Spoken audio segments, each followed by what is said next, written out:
एक तरीका तो होता है कि एक व्यक्ति कमाने को ही अपना प्रमुख लक्ष्य बना ले। ऐसी स्थिति में एक व्यक्ति गलत तरीके अपनाने लगता है, क्योंकि उसका मुख्य लक्ष्य कमाना होता है या प्रसिद्धि हासिल करना होता है या सत्ता हासिल करना होता है। लेकिन ऐसी स्थिति में मन का चैन कहीं ना कहीं खो जाता है। हमारी अंतरात्मा हमसे संतुष्ट नहीं होती है। लेकिन एक तरीका है जिसके माध्यम से आपको ये तीनों चीज़ें भी मिल जाएंगी और आत्मिक शांति भी मिल जाएंगी।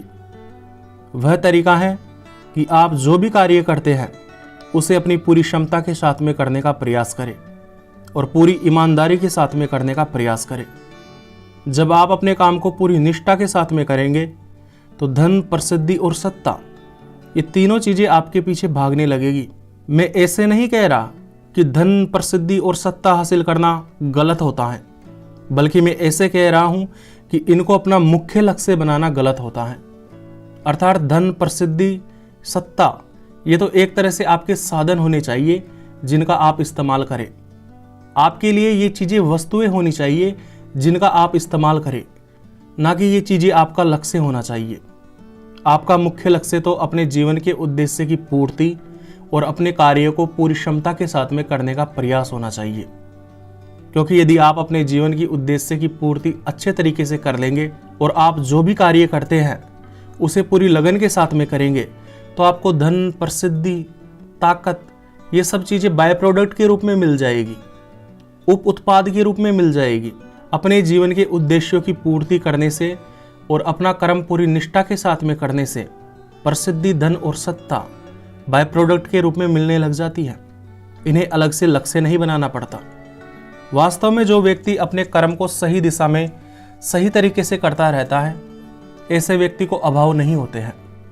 ऐसे व्यक्ति को गरीबी पकड़ नहीं पाती है। आपको इस चीज़ का एक उदाहरण देता हूँ। 1962 की बात है। लेखक भारतेंदु जी एक होटल में खाना खाने गए। उन्हें बहुत कम कीमत पर खाना खिलाया गया। अन्य जगहों की तुलना में उनसे बहुत कम रुपए लिए गए। भारतेंदु जी को उनकी व्यवस्था बहुत अच्छी लगी। वे बहुत ज़्यादा प्रभावित हुए, क्योंकि वो पैसे कम ले रहे थे और ऊपर से जो बच्चे खाना परोस रहे थे वे बार बार जिद कर रहे थे कि आप थोड़ा सा खाना और लो, थोड़ी सी खीर और लो, थोड़ी सी पूड़ी और लो, थोड़ी सी सब्जी और लो। लेखक भारतेंदु जी को यह सारी व्यवस्था पसंद आ गई, लेकिन उन्हें केवल एक चीज़ पसंद नहीं आई, और वह चीज़ थी कि यहाँ पर बच्चों के हाथों काम करवाया जा रहा था। और लेखक बाल श्रम के पक्ष में या बाल मजदूरी के पक्ष में बिल्कुल नहीं थे। तो उन्होंने होटल के मालिक से पूछा कि मुझे आपकी सारी व्यवस्था अच्छी लगी, लेकिन बच्चों के हाथ काम करवाना, यह व्यवस्था मुझे बिल्कुल अच्छी नहीं लगी। तो उस होटल के मालिक ने जवाब दिया कि ये सारे बच्चे स्कूल जाते हैं और स्कूल से आने के बाद में ही यहाँ काम करते हैं। मैंने होटल में बच्चों को खाना परोसने के लिए इसीलिए रखा है ताकि मेरा ग्राहक आराम से खा सके, पूरी तरह से संतुष्ट हो सके। अगर मैं बच्चों की जगह बड़े व्यक्तियों को खाना परोसने लगाता हूँ, तो अगर कोई व्यक्ति बार बार खाना मांगता है तो वह शर्म महसूस कर सकता है। यह खाना परोसने वाला व्यक्ति अपने मन में यह सोच सकता है कि यह कितना पेटू आदमी है, कितना भुक्कड़ आदमी है। ऐसी भावना के साथ में परोसा गया खाना शरीर को नहीं लगता है, इसीलिए मैंने बच्चों को रखा है।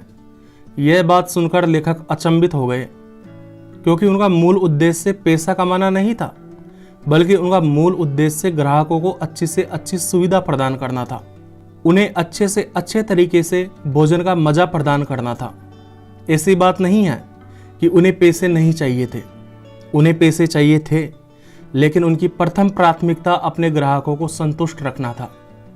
आप क्या सोच रहे हैं कि यह व्यक्ति धंधा करने में असफल हो गया होगा?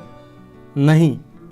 एक व्यक्ति जो अपने मूल काम को पूरी निष्ठा के साथ करता है, ऐसा व्यक्ति कुछ समय के लिए असफल दिख सकता है, लेकिन अंतिम परिणाम सफलता वो जरूर हासिल करता है।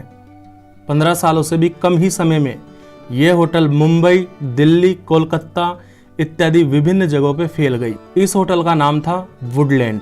आपको वुडलैंड होटल के मालिक से सीखना चाहिए कि आपको अपना मूल लक्ष्य धन या प्रसिद्धि नहीं, बल्कि अपने काम को बेहतर से बेहतर तरीके से करना और लोगों को अच्छी से अच्छी सेवा प्रदान करने का होना चाहिए।